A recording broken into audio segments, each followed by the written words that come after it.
अस्सलाम वालेकुम। औज़ु बिल्लाहि मिनश शैतानिर रजीम, बिस्मिल्लाहिर्रहमानिर्रहीम। हमारा ये दोबारा जो है आज इस वीक में थर्ड हमारी क्लास है ऑनलाइन इस्लामियात की। मैं आपकी इस्लामियात की टीचर हूँ। हमने पिछले वीक में अपना आधा चैप्टर जो है वो पढ़ लिया था। अभी हम वहाँ से स्टार्ट लेंगे जहाँ से हमने इसको जहाँ से हमने इस सबक को छोड़ा था। हमारा चैप्टर का नेम था सादगी, और सादगी में हमने हुज़ूर सल्लल्लाहु अलैहि वसल्लम की सादगी के बारे में मिसालें भी पढ़ी थी। मैं आपको साथ साथ जब आप आज हम इसको कंप्लीट करके इसकी एक्सरसाइज करेंगे तो साथ साथ में आपको जो है वो पिछले हुज़ूर सल्लल्लाहु अलैहि वसल्लम की ज़िंदगी की मिसालों को दोबारा जो है रिकैप करवा दूँगी। फ़िलहाल हम जो है अपने जहाँ से हमने चैप्टर को छोड़ा था वहाँ से स्टार्ट लेते हैं। हमारा आज पेज नंबर है 85, रस्म व रिवाज की सादगी। रस्म व रिवाज के सिलसिले में भी आप सल्लल्लाहु अलैहि वसल्लम की ज़िंदगी बहुत सादा थी। आपने अपनी बेटी हज़रत फ़ातिमा रज़ियल्लाहु तआला अन्हा की हज़रत अली मुर्तज़ा रज़ियल्लाहु तआला अन्हु से शादी की तकरीब मस्जिद में मुनक्किद की यानी करवाई। चंद करीबी अहबाब, करीबी यानी करीबी रिश्तेदार करीबी अहबाब ने शिरकत की। हज़रत अली रज़ियल्लाहु तआला अन्हु अपने पैसों से चंद ज़रूरी घरेलू चीज़ें ख़रीद कर लाए। घरेलू यानी घर की ज़रूरत की चीज़ें जो है वो ख़रीद कर लाए थे। हज़रत फ़ातिमा रज़ियल्लाहु तआला अन्हा का मेहर भी मामूली सा मुकर्रर हुआ था। मुहर कहते हैं शादी के वक्त औरत का जो हक़ होता है शोहर की तरफ से वो मुकर्रर होता है इस्लामी, वो उसको मेहर कहते हैं। अच्छा, इसके अलावा अगला हमारा पैराग्राफ था सादगी के फ़ायदे। आज हमारे मुआशरे में मुश्किलात और अक्सर ख़राबियों की बड़ी वजह यह है कि हमने रस्म व रिवाज, लिबास और ख़ुराक में सादगी के बारे में नबी करीम सल्लल्लाहु अलैहि वसल्लम की तालीमात पर अमल करना छोड़ दिया है। मुआशरा कहते हैं उस जगह को जहाँ पर हम रह रहे हैं, यानी हमारा जो माहौल है, जहाँ हमारे इसके जितने भी लोग हैं और जहाँ हम रहते हैं, जहाँ हम काम करते हैं, उस जगह को मुआशरा कहते हैं। मुश्किलात और ख़राबियाँ किस वजह से हैं कि हमने रस्म व रिवाज में, लिबास में, ख़ुराक में उस सादगी के बारे में हुज़ूर सल्लल्लाहु अलैहि वसल्लम की तालीमात पर अमल करना छोड़ दिया है, यानी हम उस पर अमल नहीं करते तो हम जो है नुकसान उठा रहे हैं, हमें मुश्किलात पेश आ रही हैं, हमें जो है ख़राबियाँ हो रही हैं हमारे मुआशरे में। अगर हम ज़िंदगी के हर पहलू में यानी हर जगह सादगी अपना लें तो बहुत सी परेशानियों से हम बच सकते हैं। हलाल और थोड़ी कमाई, हलाल कमाई जितनी आप मेहनत कर रहे हैं, जितना उसका आपको सिला मिल रहा है, जितने आपको उसके पैसे मिल रहे हैं, उस पर आपने गुजारा करना, शुक्र करना, अल्हम्दुलिल्लाह कहना।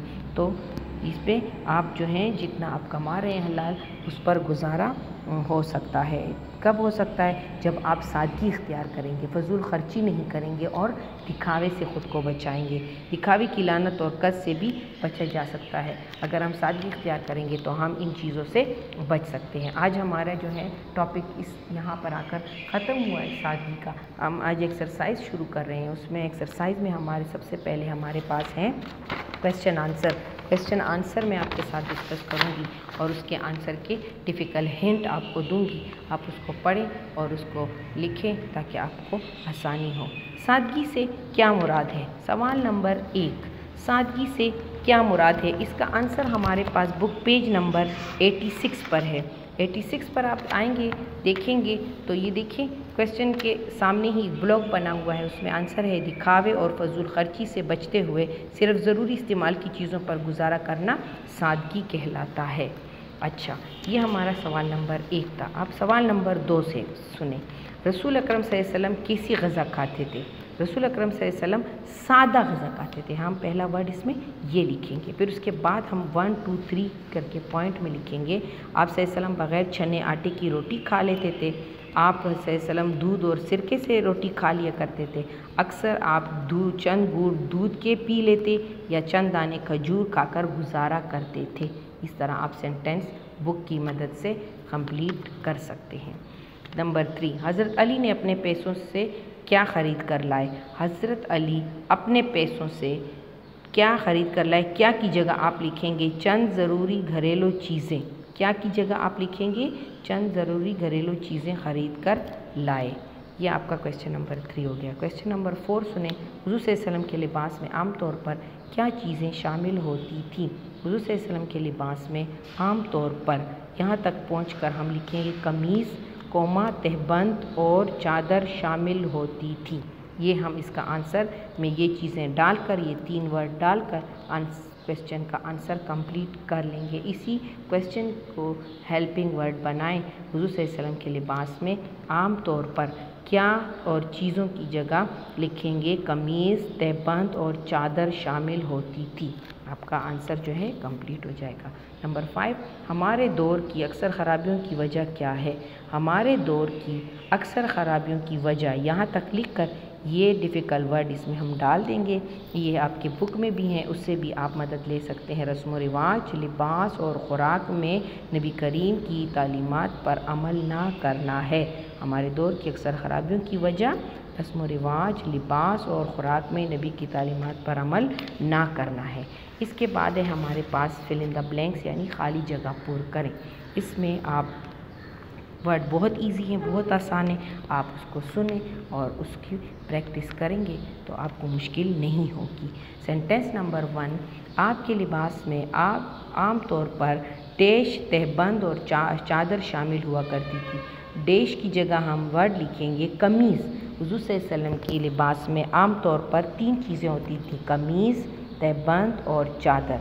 तो हम यहाँ फिल इन द ब्लैंक्स में वर्ड क्या लिखेंगे, कमीज़। नंबर 2 सुने, पाँव में डैश जूते पहना करते थे। कौन, हुज़ूर सल्लल्लाहु अलैहि वसल्लम का जिक्र हो रहा है। पाँव में डैश जूते पहना करते थे, यानी हम फिल इन द ब्लैंक्स में लिखेंगे सादा से। पाँव में सादा से जूते पहना करते थे। नंबर 3, लिबास की तरह आप सल्लल्लाहु अलैहि वसल्लम की खुराक भी डैश हुआ करती थी। क्या हुआ करती थी, सादा हुआ करती थी। सादा वर्ड बहुत इजी है, मैंने आपको बता दिया है, बुक में भी है, आप उसको याद करें।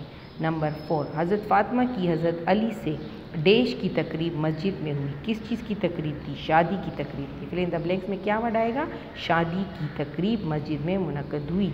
नंबर 5, आप सल्लल्लाहु अलैहि वसल्लम का फरमान है कि मैं डैश की तरह खाना खाता हूँ। हुज़ूर सल्लल्लाहु अलैहि वसल्लम ने अपने बारे में फरमाया था, क्या फरमाया था, कि मैं ग़ुलामों की तरह खाना खाता हूँ।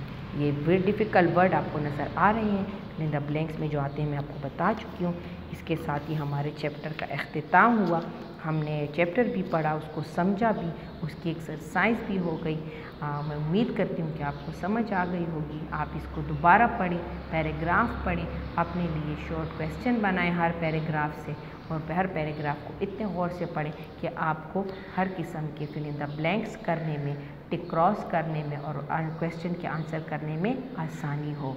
और अगले क्लास के लिए मैं उम्मीद करती हूँ कि आप लोग अपना ख्याल रखेंगे और घरों में अपने वालिदैन का ख्याल रखेंगे, उनकी बात मानेंगे।